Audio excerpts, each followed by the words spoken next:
Apakah di 2023 nanti suara PDIP akan jeblok karena pelarangan pendakian gunung di Bali ini, Bli? Ya, kalau jeblok mungkin itu terlalu sarkastis lah gitu. Jadi menurut Bli, kalau terdampak, ya terdampak. Karena generasi milenial itu nggak bisa diarahkan.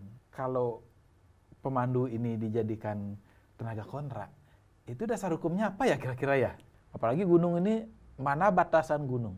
Jangan dong merayakan Hari Arak Bali terus mendaki gunung punya gini-gini, bisa di jurang gitu kan, gitu bisa amor yang acintia kalau ini. Nuncep jadinya. Iya, harus nuncep gitu karena mendaki gunung minum arak gitu kan. Nah ini kan, tapi yang masalah itu adalah masyarakat yang terdampak ini kan, itu yang demikian banyak yang terdampak ini yang menjadi perlu perhatian kita, dan jangan sampai agama dibawa-bawa gitu kan. Yang inilah perlu lebih realistis dalam mengambil kebijakan dan memahami betul gimana.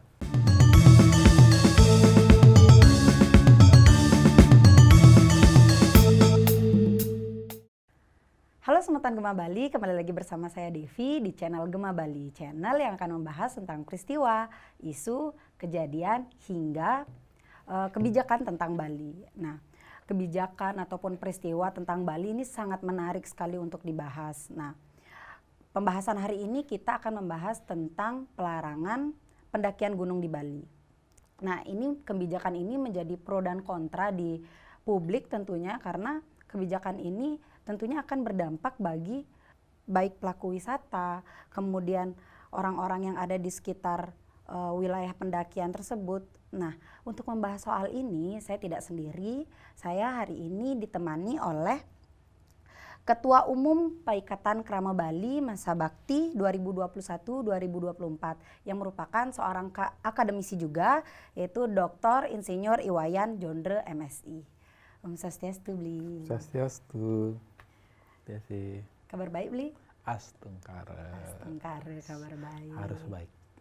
Sama banget nih, Bli. Udah mau nyempetin hadir ke sini, ya, berbagi dong sama teman-teman Semeton Gema Bali. Iya dong, ini kan penting. Iya. Bli, kita berbicara soal kebijakan terkait pelarangan pendakian gunung. Tapi sebelum bahas ke situ, Bli, aku mau tanya. Bli udah pernah mendaki belum? Udah dong. Gunung apa aja tuh? Kalau di Bali yang pernah Bli mendaki di Gunung Abang pernah. Ya. Gunung Batur beberapa kali. Gunung Agung sekali, baru ya kira-kira sekitar 1,5 tahun yang lalu lah, pas karya di Ketewel, Ngulang Pekelem di situ. Yang paling menarik nih, gunung mana, Bli? Yang pengen lagi gitu biar ke situ lagi mendakinya? Ya Gunung Agung. Karena tantangannya luar biasa gitu kan. Jadi kita harus nginap, kita sudah berdingin-dingin gitu kan, nginapnya di pertengahan kan gitu. Akhirnya subuh-subuh kita harus berangkat gitu kan. Itu menariknya pada waktu itu lagi kita mungkin untuk bawa diri aja sudah sulit. Iya. Ini sambil natan kerbau gitu. Pekelamnya kerbau nih. Kerbaunya bukan kerbau kecil, itu gede-gede. Itu ditarik jenis, sambil didorong juga, Bli? Enggak. Itu mau jalan dia, kerbaunya ini luar biasa. Itu jenisnya kerbau Yusprana lagi namanya. Itu harganya satu kerbau itu waktu itu 40 juta. Wah. Untuk pakelam di Besakeh, Gunung Agung. Gunung Agung. Itu pas karya di desanya Bli di Ketewel, di desa Ketewel di Pura Payogan Agung gitu. Oh, menarik juga tuh. Maksudnya dari kerbau aja mau ikut mendaki. Iya, mau. Itu kan dibantu juga oleh ini pemandu di situ. Dia yang bawa dan dia heran gitu. Kok baru kali ini ya bawa ini pekelam ini mau sampai puncak dan jalan gitu. Biasanya dia saling tarik-tarik, dipukulin, dipecut gitu kan. Untuk mau naik. Ini jalan aja gitu. Jadi lebih meringankan umat ya untuk bawa pekelam itu. Dan ketika ini nyeburin itu, ini dorong sedikit aja gitu langsung lompat dia gitu. Kayaknya dia sudah tahu ini adalah karmaku gitu nggak sih? Gitu, sepertinya begitu. Ini luar biasa sekali. Berarti aktivitas di gunung itu kalau bagi umat Hindu di Bali sangat banyak ya Bli ya, bukan hanya Iya. sebagai tujuan wisata aja, tapi Iya, untuk ritual upacara juga. adat juga. Nah, tapi terkait pelarangan kebijakan ini Bli, kebijakan pelarangan pendakian gunung. Saya pengen tahu dulu nih pandangan Bli terkait kebijakan tersebut. Ya, berkaitan dengan kebijakan ini. Kalau kebijakan ini kan sifatnya surat edaran gitu. Iya. Surat edaran itu dari posisi hukumnya sebenarnya sangat nggak kuat gitu. Karena ketika surat edaran itu artinya hanya himbauan, kan gitu. Himbauan untuk tidak mendaki gunung, kan itu. Kalau himbauan ya kalau dipatuhi bagus. Gak dipatuhi. Kalau dilanggar ada yang gini nggak bisa disanksi gitu. Oke. Karena tidak ada peraturan perundang-undangan yang memberi sanksi orang untuk mendaki gunung. Gitu. Kecuali misalnya pada saat kemarin itu Gunung Agung meletus. Iya. Nah, kan undang-undang kebencanaan sudah jelas menyebutkan bahwa kalau memang dalam kondisi ditetapkan sebagai bencana dan dia tidak boleh dimasuki, kalau melakukan dia memaksa masuk ya itu melanggar, dia bisa disanksi. Tapi dalam kondisi seperti sekarang, Gunung Agung sudah tenang-tenang saja, tidak ada aturan yang bisa melarang gitu. Jadi kalau surat edaran gubernur itu kan sifatnya hanya surat edaran gitu.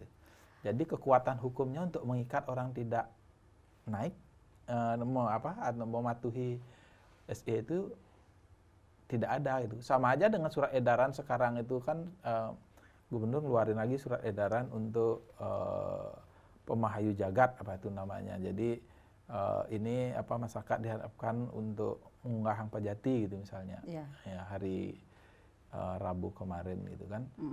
Kalau yang mau melaksanakan ya ininya karmanya sendiri, kalau enggak ya enggak itu enggak ada sanksi gitu kan.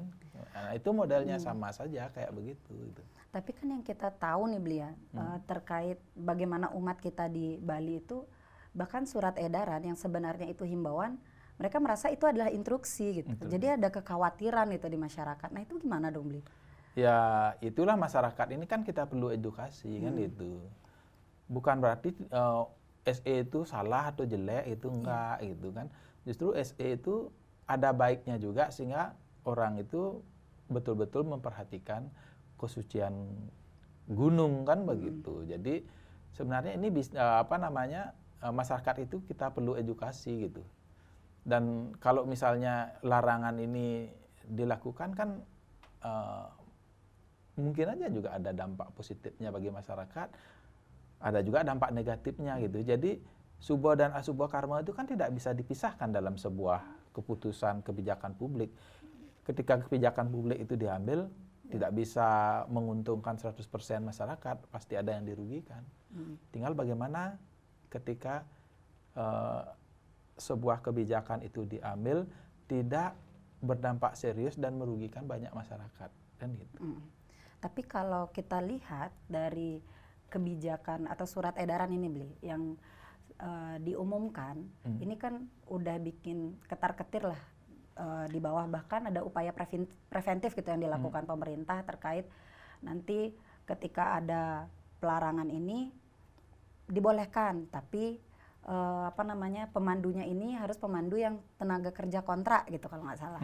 Nah kira-kira itu terkait dampak deh dulu Bli, dampak yang misalnya ternyata ini bukan surat edaran yang himbauan gitu, tapi memang keharusan nggak boleh naik gunung gitu, gimana Bli? Ya, kalau berbicara surat edaran secara hukum ya nggak mengikat gitu kan.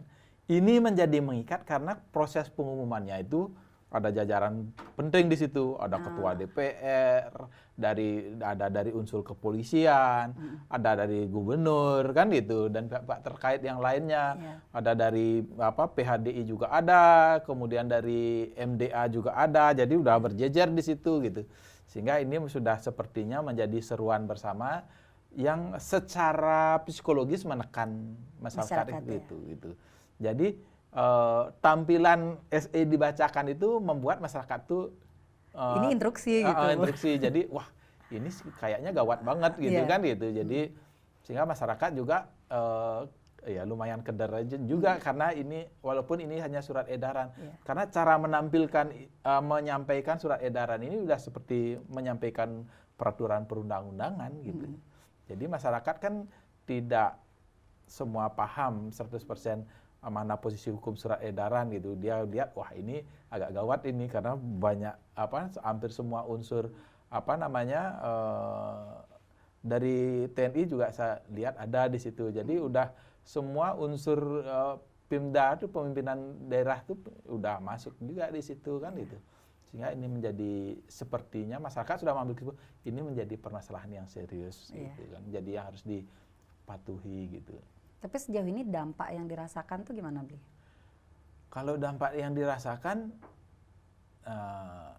terutama kan yang mengalami terdampak langsung itu kan para pemandu ini yang biasanya memandu pendaki gunung, tidak hanya Gunung Agung saja gitu kan, tetapi juga di Gunung Batur. Kalau Gunung Batur itu jauh lebih intens orang mendaki daripada di Gunung Agung. Iya. Saya pernah mendaki di Gunung Batur aja. Iya, orang kan lihat ininya sunrise di situ kan. Iya. Itu orang subuh dia mendaki untuk bisa melihat sunrise gitu kan. Nah, ini yang sangat intens dan di bukit-bukit yang lain seperti misalnya kayak di Trunyan gitu kan didaki juga karena orang ngecamp di situ kan gitu. Jadi demikian juga beberapa gunung yang lain gitu. Nah, ini dan itu ada pemandunya, apalagi kayak di Trunyan itu kan ada camping ground-nya. Penyewaan tenda ada di situ kan gitu. Jadi ini dia akan terdampak gitu dalam ini. Dan itu kan dampaknya tidak hanya bagi pemandu wisata di situ saja. Itu kan multiplier efeknya. Dari wisatawan ini kan biasanya nginapnya di Badung, Denpasar gitu kan. Kemudian dia mendakinya ke situ, ke Gunung Agung, Gunung Batur, Lempuyang. Kemudian Gunung Abang gitu. Kalau di barat itu Batu Karu, tapi Batu Karu kurang begitu populer orang mendaki di situ karena agak lebat hutannya gitu. Jadi pacetnya banyak gitu. Jadi kalaupun di daerah Batu Karu itu orang mendaki paling Puncak Adang gitu. Kalau beli kira-kira setahun yang lalu mendaki juga di situ di Puncak Adang gitu. Jadi itu ada memang tempat yang sederhana di situ tapi auranya bagus itu. Jadi sempat juga pendakian spiritual berarti, Bli? Enggak sih. Tapi akhirnya berdampak juga secara spiritual. Jadi ini artinya ketika proses ini kan banyak ini. Orang transport kan itu, guide kan itu, guide yang mengantarkan tamu dari perjalanan dari Badung sampai ke tempat pendakian. Tempat pendakian ini kan beda guide-nya kan. Itu kan pasti terdampak. Belum lagi hotel tempat dia nginap, kan itu. Kemudian belum lagi restoran, ya.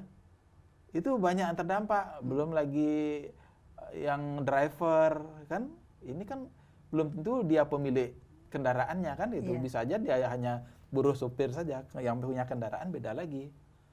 Nah, bayangkan itu udah berapa, ya. Belum lagi perjalanan dagang-dagang kecil, kadang-kadang yang agak kiri tamunya dia beli di pinggir jalan itu nasi jenggo, kemudian sate yang dijual di pinggir jalan itu yang ada tipatnya itu, mereka saya lihat juga banyak tamu yang belanja seperti itu. Apalagi sekarang dengan dunia medsos dia sudah tahu mana makanan-makanan yang enak, sederhana, murah gitu kan. Ini ya akan terdampak juga gitu. Belum lagi masyarakat sekitarnya, tukang parkirnya, kan gitu, pecalangnya di tempat di situ, kan gitu. Kemudian belum lagi retribusi di desa adat yang mengelola itu, ya, pemandunya, tukang gininya, pemandunya itu kan yang ngantar-ngantar, terus kemudian porternya, itu kan lumayan loh dampaknya. Jadi bukan di sekitar pegunungan aja, tapi sampai wilayah Bali pun kena dampak juga berarti. Iya, hampir menyeluruh lah gitu kenanya. Karena memang ini multiplier efeknya lumayan gitu. Tentu hal ini kan juga akan berdampak ya wisatawan itu kan tidak bisa diarahkan. Ini tidak boleh mendaki gunung, kamu nonton joget aja. Kalau joget Bali itu lagi seru lo ngebor gitu kan. Orang dia nggak sukanya nonton joget gebor, orang dia senangnya mendaki gunung, ya kalau tidak dikasih di Gunung Agung, pindah dia di tempat lain. Iya, itu dia. Kan Betul. bisa entah emang di Bali aja ada gunung, kan ada juga gunung di Gunung Bromo yang dekat, kemudian gunung apa namanya di Banyuwangi itu juga Blue Fire Flame itu kan tidak kalah menariknya gitu Iya. kan. Yang masih mudah mereka jangkau lah dari Bali ini. Iya. Pindah dia ke situ kan. Jadinya pindah wisatawannya. Pindah Nggak lagi wisatawan, uang itu menjadi pindah ke Jawa Timur gitu kan. Apa mungkin karmanya orang Jawa Timur harus dapat limpahan wisatawan? Demikian juga di timur, di timur misalnya di Lombok gitu misalnya kan, Rinjani masih menarik juga untuk Iya. didaki gitu kan. Tantangannya juga nggak kalah hebat dengan Gunung Agung gitu di Gunung Rinjani itu. Karena memang harus perlu keahlian khusus. Kalau di Gunung Agung masih tekak gininya gunungnya. Kalau di Gunung Rinjani itu banyak batu lepas-lepas. Berarti Itu injak meleset. injak meleset gitu. Ya, jadi ya, lumayan lah tantangannya. Dibutuhkan skill khusus. Orang yang suka-suka tantangan kan begitu. Kalau terlalu mudah dia nggak seru juga ceritanya, jadi nggak seru gitu kan. Orang yang suka tantangan ya semakin berat dia semakin senang gitu kan. Bahkan beberapa pejabat kita, Menteri Nadiem Makarim kemarin tuh juga sempat upload postingan Bli terkait pengalaman mendaki, kemudian curhatan, Adono, gitu iya, kan. curhatan dari Presiden kita Pak Jokowi juga terkait gimana sih pengalamannya dia mendaki sampai minta izin dulu sama pacar sebelum mendaki. Jadi emang mendaki ini lebih Excited gitu. Tantangannya tuh beda gitu. Iya, excited. Memang punya apa namanya kekhususan lah wisatawan yang menggemari bidang ini ya Beli ya. Padahal kita pikir-pikir secara ini sudah dibahas, ngapain juga kita capek-capek udah naik sampai di puncak foto-foto terus turun lagi gitu kan. Orang yang tidak suka mendaki kan bisa gitu gininya kan. Iya. Ngapain juga Naik gitu. capek, turun capek. Terus ya itu kan. Aduh bikin gempor lagi ya. Tapi memang menaklukkan tantangan yang ada di situ itu wah luar biasa gininya. Rasanya kita bisa lewatin gitu, apalagi sama pasangan gitu kan. Asik. Wih, kita saling bantu. Pengalamannya tuh beda. Waktu beli ke Gunung Puncak Adang waktu ini ya sama mboknya gitu. Jadi kita apa namanya? Saling bantu gitu kan. Jadi saling motivasi gitu untuk bisa nyampe dan akhirnya memang sampai. Kekuatan gitu. cinta nggak sih itu Beli? Ya iyalah, cinta kepada yang kita ajak, kita pada Ibu Pertiwi supaya kita tahu begini loh. Ternyata ada tempat suci Keng. Kita berpikir di situ gimana orang bikin pelinggih di situ tuh dengan ketinggian ya sulit kita capai gitu kan. Jadi luar biasa gitu. Kalau tidak ada sesuatu mungkin mereka tidak melakukan itu. Iya. Ada sensasi lah yang didapatin ya Beli ya. Dan tidak hanya pendakian yang sifatnya rohani saja, tapi itu udah spiritual gitu. Menambah keyakinan kita terhadap kebesaran Ida Hyang Widiwasa kan itu. Kan itu yang ini luar biasa sekali Ida Hyang Widiwasa ini apa sampai terwujud gunung ini kan tidak semudah itu, prosesnya panjang untuk jadi itu kan itu. Iya. Nah, saya ini juga apa namanya Beli tertarik nih terkait larangan ini Beli. Karena ada beberapa partai ini melakukan penolakan terkait kebijakan yang dibuat ini. Nah, menurut pandangan Beli nih Beli, apakah popularitas dari partai yang dipegang oleh Pak Gubernur hari ini berpengaruh atau enggak Beli? Kalau Beli bilang itu kebijakan ini kalau kepada partainya boleh dikatakan tidak berpengaruh. Kalaupun terpengaruh itu terkoreksi sangat sedikit. Ya, karena yang justru yang disalahkan di sini oleh kalaupun masyarakat yang tidak terima bukan partainya, tapi gubernurnya sendiri bagi yang tidak suka gitu, yang tidak suka dengan kebijakan ini. Dan untuk urusan partai sepertinya pemilu tahun 2024 itu saat ini mungkin 90% Krama Bali sudah jelas siap partai apa yang akan dipilih gitu. Di Bali itu orang sangat sedikit pemilih rasional. Sebagian besar pemilih itu ya pemilih yang sudah fanatis gitu. Jadi jauh-jauh hari dia sudah tahu partai pilihannya apa. Nggak peduli apa program kerja partainya. Apalagi selama ini kan sudah berjalan partai ini sudah membawa bansos gitu kan. Iya. Jadi ini sudah walaupun tidak mengikat, tapi masyarakat Bali itu omong aja, sebagian kecil aja ngomong udah terima aja bansosnya, nanti pilihannya nanti itu, ya itu hanya sebagai segelintir orang. Tapi sebagian besar sudah klien adatnya menyampaikan kita sudah dibantu sekian, ini nanti kita harus paham ya, segitu aja udah ngerti orang. Nah, terkait dampak yang sudah disampaikan tadi, ini ada upaya preventif nih dilakukan oleh pemerintah, yaitu bagi masyarakat lokal yang memiliki profesi sebagai pemandu wisata mendaki gunung ini diberikan kesempatan atau peluang untuk menjadi tenaga kerja kontrak gitu, Bli. Nah, itu gimana pandangan Bli terkait itu? Ya, kalau ini kan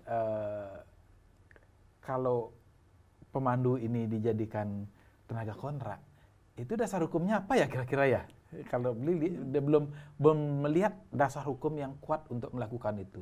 Apalagi sekarang sudah tidak ada lagi pengangkatan tenaga kontrak. Iya. ASN itu hanya P3K atau PNS.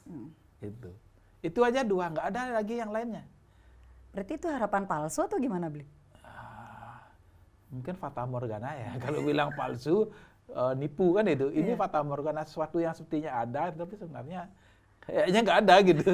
Kayaknya nggak ada. Karena kalau mereka pemandu wisata itu, kalau mau dijadikan P3K, kan ada prosesnya. Harus mereka administrasi seperti apa. Jangan-jangan mereka tidak tamat SMA gitu kan. Atau jangan-jangan mereka setelah dites CAT nggak lolos gitu kan. Itu lagi. Itu yang masyarakat yang fresh graduate aja sulit lolos, apalagi yang sudah pemandu wisata yang sudah lama, sudah nggak mengenyam pendidikan kan gitu. Jadi ini suatu hal yang sangat sulit diimplementasikan janji gubernur itu. Sulit, sangat sulit gitu. Jadi kalau itu sampai ini bisa terwujud, ini ajaib Gubernur Koster itu gitu kan. Dan lagian kalau cuma pemandu wisata tadi kan sudah dijelasan bahwa tidak hanya pemandu wisata aja yang terdampak. Supir taksi, pemilik kendaraan, dagang nasi jenggo, dagang sate, dagang tukang asongan yang itu, porter yang di ini juga terdampak kan. Iya. Terus kemudian lagi desa adatnya yang tadinya nerima biaya, entah itu biaya parkir atau mungkin retribusi yang menikmati di situ kan gitu. Nah ini kan terus gimana solusinya gitu. Jadi kalaupun ada itu nggak tuntas gitu. Mestinya kalaupun ide gubernur ini misalnya selesaikan dulu itu. Misalnya jadikan dulu pegawai ini pemandu-pemandu ini jadi tenaga kontrak dulu itu berjalan. Kemudian masyarakat sekitar yang terdampak itu misalnya income-nya kurang desa adatnya itu, padahal selama ini sudah tidak hanya 300 juta saja gitu kan, mungkin ada tambahan-tambahan lain karena untuk kepentingan upacara adat dan agama. Sekarang terus tiba-tiba dengan tidak ada pendakian ini pemasukannya kurang, terus gimana? Dan pasti terdampak pada kegiatan adat dan budaya upacara di desa tersebut. Nah ini selesaikan dulu, baru keluarin kebijakan untuk melarang gitu. Jangan dilarang dulu, kemudian yang kelaparan ini apa bisa nunggu? Ini menjadi pegawai kontrak pun kan, pekerja kontrak pun kan butuh waktu prosesnya. Apa bisa selesai dalam waktu 3 bulan, 6 bulan? Kalau aja 6 bulan, terus selama 6 bulan ini mereka makan apa? Padahal mereka biasanya jadi kerja pemandu itu, sekarang mereka kerja, dimakannya besok. Ketika mereka 6 bulan kerja itu memang 6 bulan mau puasa. Terus dari mana makannya mereka kan? Ini kan tidak semudah itu. Jadi banyak hal yang harus dipikir lebih panjang gitu untuk menyelesaikan permasalahan ini gitu kan. Berarti kalau misalnya nih Bli, dibuat kayak dibuat momentum gitu Bli, hari pendakian gunung kayak sempat kebijakan yang dibuat yaitu tentang Hari Arak Bali. Nah itu gimana Bli? Kalau hari mendaki gunung ini justru ini yang perlu, justru ini kalau seandainya membuat hari pendaki gunung ini, dia pasti mendukung gitu. pada hari mendaki gunung itu beli ikut dah mendaki kalau ini dibuat gitu. Tapi kalau Jadi hari karena Arab Bali kenapa gimana? beli kenapa beli mendukung? Karena ini kebijakan yang positif dan multiplier efeknya banyak dan positif bagi kesehatan, bagi kesejahteraan, bagi psikologisnya, bagi spiritualitasnya, banyak dampak positifnya dari kebijakan kalau ini misalnya jadi hari mendaki gunung. Tapi kalau hari Arab Bali itu gimana dong, Bli? Oh, kalau setiap Arab Bali ini jangan dong merayakan hari Arab Bali terus mendaki gunung punya gini-gini bisa di jurang gitu kan gitu bisa amor yang acintia kalau ini Nuncep jadinya. iya hancur nuncep gitu karena mendaki gunung minum arak gitu kan. Nah ini kan kalau ya sedikit untuk menghangatkan badan gitu ya. Itu pembenaran lagi. Kalau misalnya badan kita kedinginan ketika mendaki gunung bukan arak solusinya. Pakai jaket, pakai sarung tangan, pakai topi yang hanya kelihatan matanya, pakai sarung kaki kan gitu. Pakai celananya jangan pakai jeans tapi pakai yang kain yang memang mampu menahan dingin. Gitu solusinya gitu. Kalau ada solusi menghilangkan dingin itu yang tidak berdampak negatif, ngapain harus pilih arak? Memang bisa menghilangkan dingin, mengurangi rasa dingin, tapi ada dampak-dampak lainnya kan gitu. Jadi jangan membuat hangat itu yang pilih aja yang dampaknya tidak paling kecil lah dampaknya gitu kan. Nah kalau misalnya ada juga hari, tapi kalaupun itu diwujudkan ya, hari mendaki gunung, jangan juga menetapkan hari gunung ketika mendaki harus pakai pakaian adat Bali. Ini konyol lagi gitu kan. Wah, karena ini mendaki gunung di Bali pakai pakaian adat Bali mau kaman gitu. Gimana sulitnya mendaki pakai kaman gitu. Kita sudah pakai celana biasa aja susah. Udah susah gitu kan. Terus Iya, pakai kaman tapi pakai sepatu lucu lagi kan gitu. Nah, ini ya jadi sesuatu itu harus dipikir secara realistis. Karena itu misalnya kalaupun nanti itu terwujud misalnya hari mendaki gunung, ya jangan pakai pakaian sembahyang lah karena itu dianggap suci gitu. Paling ya kalau misalnya orang pakai celana gini kemudian pakai jaket, pakai sarung tangan, kalau karena ini mendaki gunung yang dianggap disucikan misalnya pakai sentang gitu misalnya, ya realistis lah gitu kan. Jadi ada tanda bahwa kita mengakui kesucian pura itu gitu. Jangan pula telanjang kan gitu mendaki gunung. Nah ini kan itu apalagi setelah telanjang difoto dan dipublikasikan, yang masalah ini kan difoto dan publikasikan. Kalau orang kencing di gunung mah nggak boleh. Bayangkan kalau mendaki Gunung Agung itu berangkatnya mulai dari jam 2 pagi, biasanya. Itu baliknya itu kita sampai di bawah itu jam 7 malam. Apa nggak kencing selama sekian jam itu lebih dari 12 jam. Itu harus dikeluarkan. Bisa jadi bisa BAB gitu kan. Terus gimana? Memang kalau mau kencing, mau celana gitu, mau pakai pempas, kan itu jadi ya yang inilah perlu lebih realistis dalam mengambil kebijakan dan memahami betul gimana ketika hal-hal apa yang tidak mungkin kita hindari pada saat mendaki gunung itu. Tapi Bli, terkait kebijakan ini, apakah mempengaruhi popularitas dari partai yang dipegang oleh gubernur, yaitu PDIP? Kalau popularitasnya, kalau masyarakat kalau beli lihat stigma masyarakat terhadap kebijakan ini bukan kebijakan partai, tapi kebijakan gubernur sendiri gitu. Kebijakan gubernur yang notabene ketua partai ya pasti tersangkut lah sedikit, tetapi ini bukan keputusan partai karena memang tidak melalui sebuah rapat partai gitu. Jadi ini keputusan gubernur yang notabene Pak Wayan Koster sendiri gitu. Tapi Bli ya, secara tegas dan lugasnya ada 4 partai loh Bli. Ada Nasdem, Hanura, PSI, Demokrat. Ini secara tegas menolak terkait kebijakan ini gitu. Ini benar-benar tidak ada pengaruhnya ya Bli ya? Ya, kebetulan 4 partai itu kan tidak banyak kursinya di DPRD Bali. Ya mungkin juga di kabupaten kotanya. Jadi kalaupun berdampak itu kecil lah dampaknya karena partai-partai itu jumlah kursinya sedikit. Jadi gubernur itu memiliki kekuasaan yang luar biasa untuk menentukan siap bansos ini cair apa tidak. Gitu. Jadi DPR itu dia nggak punya hak untuk memberi bansos. bansos itu hanya oleh eksekutif. Jadi DPR itu hanya merekomendasikan aja mana-mana yang dapat yang bisa diajukan, yang perlu diperhatikan oleh gubernur. Itulah sifatnya nota dinas seperti begitu. Dan sepenuhnya akan menjadi dieksekusi oleh gubernur. Mana bansos yang bisa dicairkan. Nah, kalau misalnya partai yang tidak sejalan dengan kebijakan gubernur, kan bisa saja gubernurnya menjegal itu dengan berbagai alasan kan bisa dicari gitu. Entah mungkin ada yang lain lebih layak lah atau apalah gitu, banyak lah gitu. Mungkin proposalnya tidak lengkap lah atau penerimanya tidak jelas lah gitu. Yeah. Dan banyaklah hal-hal yang bisa dijadikan alasan oleh gubernur jika memang tidak berkenan mencairkan bansos yang sudah rekomendasikan oleh anggota DPR tertentu. Itu sehingga ya secara politik memang agak lemah posisi anggota DPRD gitu, sehingga hanya sebagian kecil partai yang menyatakan sikap tegas untuk tidak setuju dengan kebijakan gubernur ini gitu. Itu kalaupun berdampak sangat kecil sekali karena yang 4 partai itu nggak banyak kursinya di kabupaten kota maupun di provinsi di Bali itu. Tapi kalau kira-kira nih Bli ya, kalau ternyata 2023 ini dari kebijakan itu mengakibatkan jebloknya suara PDIP nih Bli.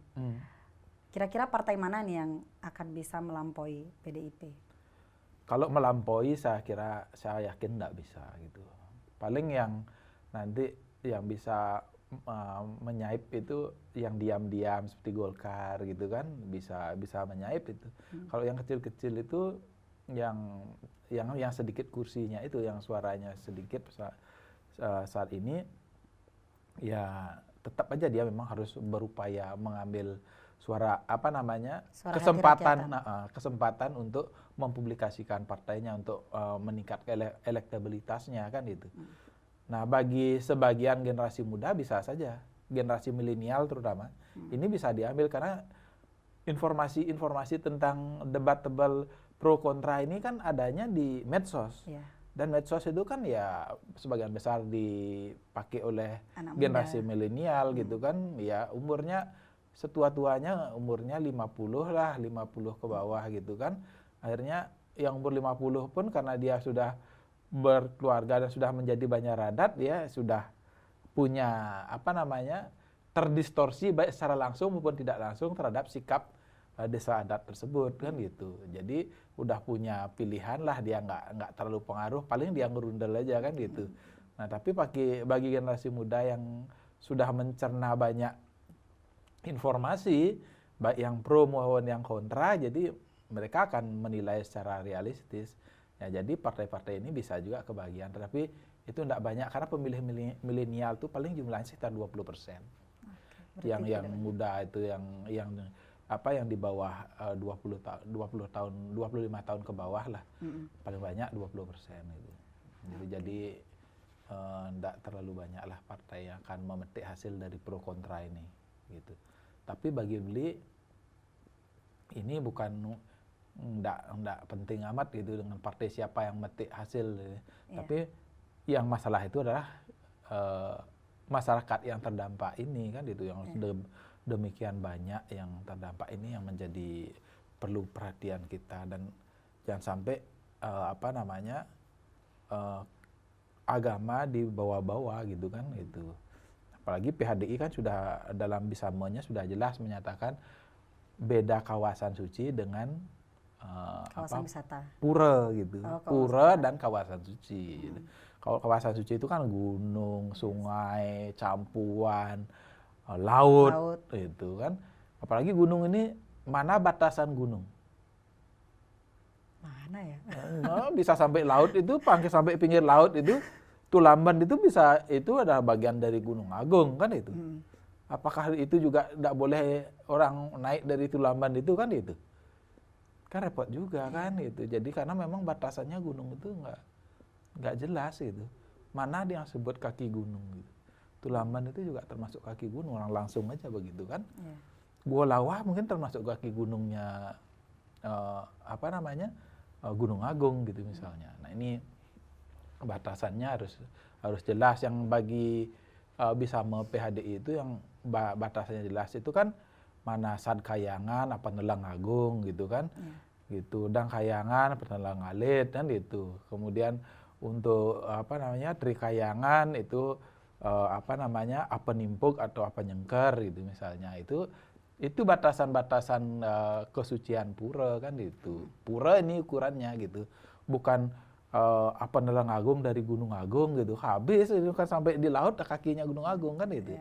Nah, ini misalnya yang jadi walaupun dalam kitab suci juga sudah menuliskan daerah apa yang anggap suci yang seperti tadi. Bahkan di dalam Bhagavad Gita pun dituliskan Tuhan dalam hal ini Krishna sebagai awatara ya dalam Adhyaya 10 sloka 23 menyampaikan beliau bersabda bahwa aku adalah Sankara di antara Rudra. Ya. Aku adalah Kubera di antara para yaksa dan raksasa. Aku adalah Pawaka dari para wasu. Aku adalah Meru di antara gunung-gunung. Itu Meru ya. Meru, Gunung Meru ini yang dimaksud itu di mana? Ini yang kita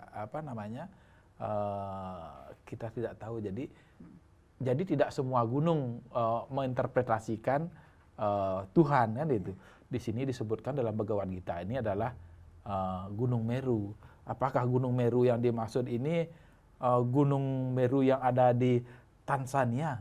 Nah, ini kan tidak tahu. Kalaupun iya berarti itu apa karena di Tanzania itu ketinggian gunung itu mencapai 456.213 meter gitu misalnya kan. Apa benar itu yang dimaksud dalam Bhagavad Gita? Kalau misalnya iya ya itu dia. Apa yang seperti digambar-gambar itu Gunung Meru itu yang lanying seperti itu seperti piramid itu. Nah, ini kan itu yang disampaikan oleh di dalam Bhagavad Gita. Jadi tidaklah semua gunung kan gitu. Kalau gunung yang lain dianggap suci ya dianggap suci ya kan ya kembali pada persepsi orang itu kan gitu. Jadi kalau kita bicara sastra itulah yang disebut dalam sastra kan gitu. Kalau Gunung Agung dianggap suci, saya sepakat gitu. Saya sepakat menganggap suci, tapi yang lain gimana? Kita kan tidak bisa memaksakan karena ini masalah pemahaman. Bagi masyarakat Bali paham bahwa Gunung Agung itu dianggap suci, Gunung Batur itu suci. Terus bahkan mungkin gunung-gunung ada melentuk yang lain aja, misalnya kayak di daerah selatan itu di Pendawa ada bukit kecil aja, itu puranya pura Gunung Payung. Kan gitu. Itu kecil aja gitu kan. Itu daerah selatan yang tingginya nggak sampai 70 meter dari permukaan laut. Ini kan fakta yang terjadi. Terus itu kan asumsi-asumsi. Jangan sampai asumsi itu mempersulit kita hidup. Yang satu kita perlu pahami bahwa agama, adat, nilai-nilai adat dan budaya Bali itu dibuat oleh para leluhur kita dan diturunkan oleh para maharsi. Itu untuk kita hidup, bukan untuk mempersulit kita hidup. Ketika agama keyakinan ini kita pahami dan mempersulit kita hidup, apalagi membuat PHK, membuat orang putus kerja dan tidak jadi makan, justru ini yang nggak tepat gitu. Harus nilai-nilai adat budaya ini kita menggunakan untuk membuat kita itu menjadi hidup dan sejahtera, kan gitu. Gitu. Ketika ini surat edaran ini dipicu oleh ada pendaki gunung dalam ini bule yang ada foto telanjang gitu kan di situ. Terus emang telanjangnya yang bermasalah gitu. Kalau misalnya kita pas mendaki gunung pingin buang air kecil, buang air besar, memang nggak dibuka celananya, Bang. Kan nggak salah itu. Yang masalah itu kan di publikasinya. Ketika di publikasinya, ini polisi gimana? Cybercrime-nya di mana? Kan gitu. Ini kan jangan sampai buruk muka cermin dibelah kan gitu. Ya. Ketika keterbatasan aparat untuk mencegah ini Terus akhirnya orang mendaki disalahkan, kan banyak padahal pendaki yang lain yang baik-baik kan gitu. Jadi apa namanya, jangan juga kayak pemadam kebakaran gitu. Ketika terjadi masalah baru memadamkan, ini pencegahannya kan penting. Terus selama ini gimana? Siapa yang bertugas menjaga kesucian pura? Kemana gunung? Kemana mereka kan gitu? Sudah digaji dengan uang rakyat, apa yang mereka lakukan kan itu? Apa kebijakan yang sudah diamankan? Kan ini menjadi tanggung jawab pemerintah sebagai guru wisesa kan gitu. Ini yang perlu dipahami, jangan sampai seperti beli bilang tadi itu, bahwa adat budaya kita ini dibuat oleh leluhur kita untuk kita hidup, jangan sampai justru mempersulit dan tidak bisa makan. Gitu. Ya, sepakat banget sih aku itu, Beli. Dan ini juga sebenarnya kesalahan oknum ya, Beli ya. Kesalahan oknum yang tidak bisa kita samaratakan sebenarnya terkait perlakuan, khususnya terkait pelarangan ini. Nah, karena ini udah di penghujung, Beli, saya pengen tahu pandangan Beli nih terkait kebijakan pelarangan naik gunung untuk wisatawan yang datang ke Bali. Kalau menurut Beli ini kebijakan yang terburu-buru gitu. Terburu-buru, sepertinya tidak melalui kajian yang matang gitu. Karena dalam membuat kebijakan publik itu kan kita harus betul-betul melakukan studi gitu kan. Sejauh mana kelayakan kebijakan publik itu. Dampaknya kan gitu. Dampak itu kan bisa dampak positif, dampak negatif kan itu. Kalau misalnya dampak negatifnya terlalu banyak, ngapain kita ambil kebijakan itu? Tapi kalau memang dampak positifnya yang banyak, silakan ambil gitu. Jadi gubernur tidak hanya membuat surat edaran ini, harus memberikan argumentasi yang terstruktur, terukur, sehingga dalam implementasinya kebijakan ini bisa dilaksanakan. Jangan membuat kebijakan atau peraturan perundang-undangan yang tidak bisa dilaksanakan, kan gitu. Bagaimana hal ini dibuat tetapi bisa dilaksanakan. Ketika ini dibuat tidak bisa dilaksanakan dan berdampak bagi banyak orang, itu wibawa pemerintah itu turun gitu. Jangan salahkan kalau akhirnya komentarnya orang itu kasar-kasar gitu. Ya maklum lah, mungkin mereka lapar, jengkel itu ya, tidak bisa juga disalahkan gitu, karena memang kenapa mereka juga komentarnya tidak sopan ya, mungkin juga latar belakang pendidikan, dampaknya terlalu serius bagi mereka kan gitu, mungkin sanak keluarganya dan lain sebagainya. Ini harus kita pahami sehingga harapan saya tidak ada lagi sebuah kebijakan-kebijakan yang dibuat oleh Gubernur Bali itu terburu-buru gitu, harus berdasarkan kajian yang baik lah gitu, sehingga dampaknya ini tidak merugikan masyarakat. Apalagi Pak Gubernur kan sudah mau habis masa jabatannya, tinggal sampai September. Jangan harus soft landing lah gitu.